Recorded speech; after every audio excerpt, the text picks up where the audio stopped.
higher than the NBA. So I was like, oh, what's she going to get paid? Because finally, you know, you can get a real paycheck.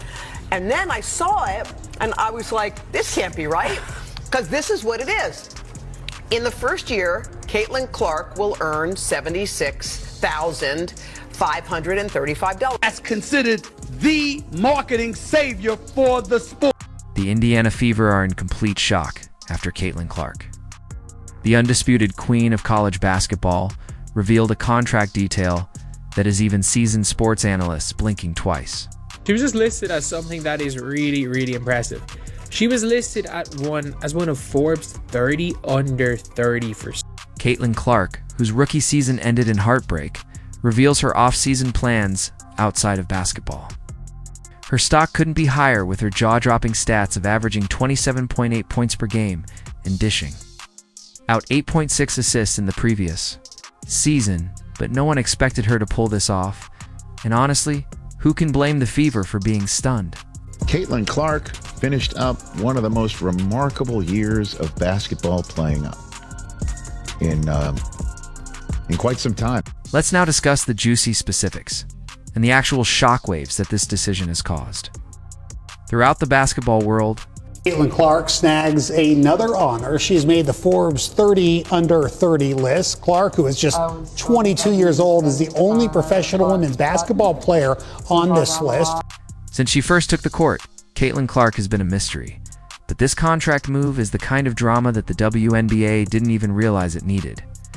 In Clark's case, they screamed that last season she was responsible for almost 30% of Iowa's total points. Imagine that one player carrying nearly a third of a team's offense.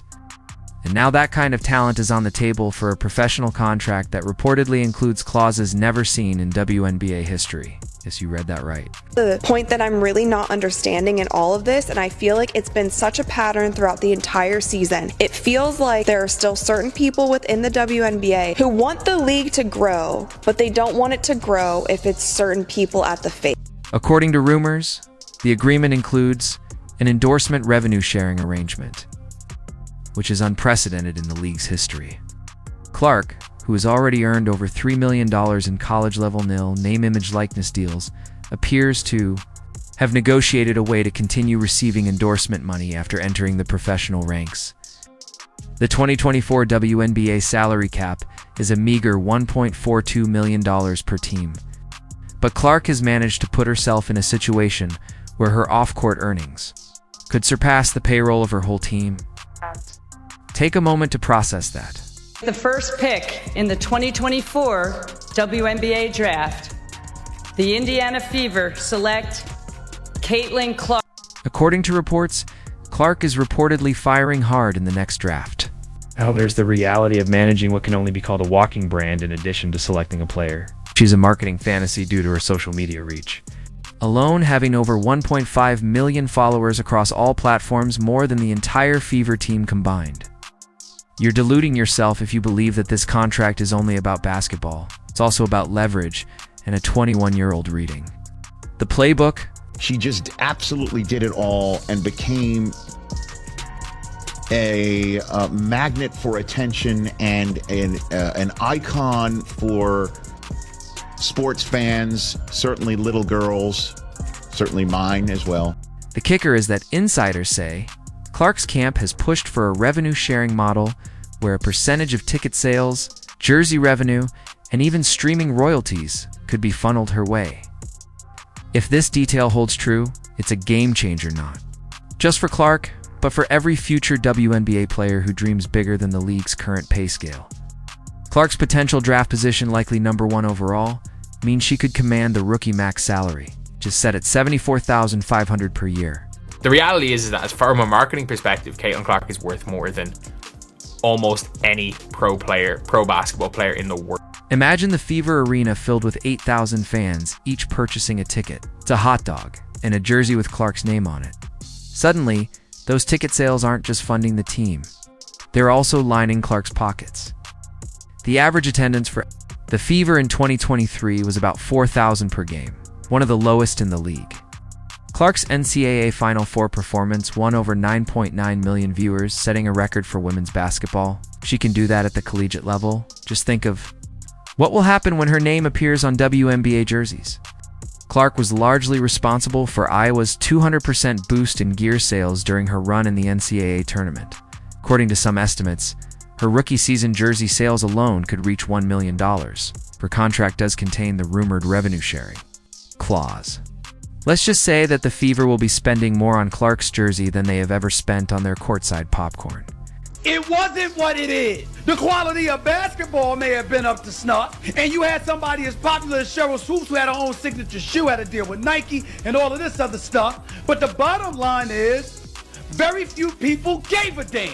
However, opposing teams are apparently scrambling to reevaluate their own draft tactics. It's not just the Fever that's been left shocked. Let's face it, the WNBA has been in dire need of this for years.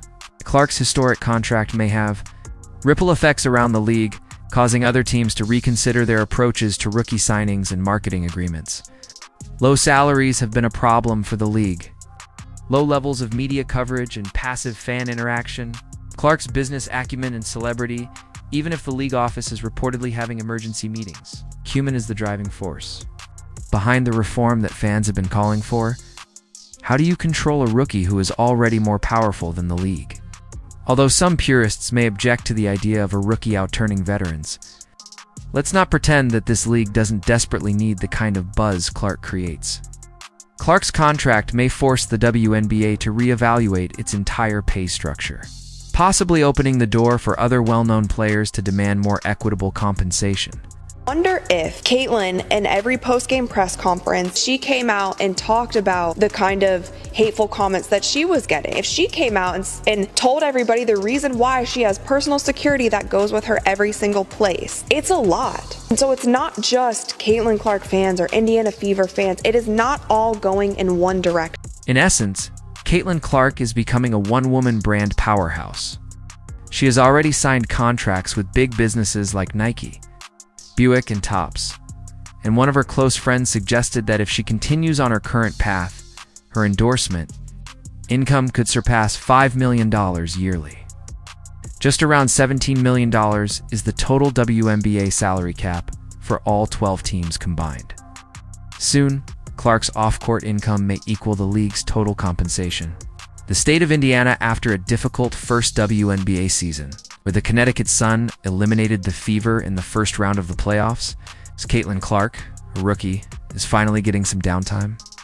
However, the young star has made lighthearted, REFERENCES, to her plans for the offseason, which may include temporarily switching the basketball court for a golf course. The most watched WNBA games in over 2 decades. What does that tell you?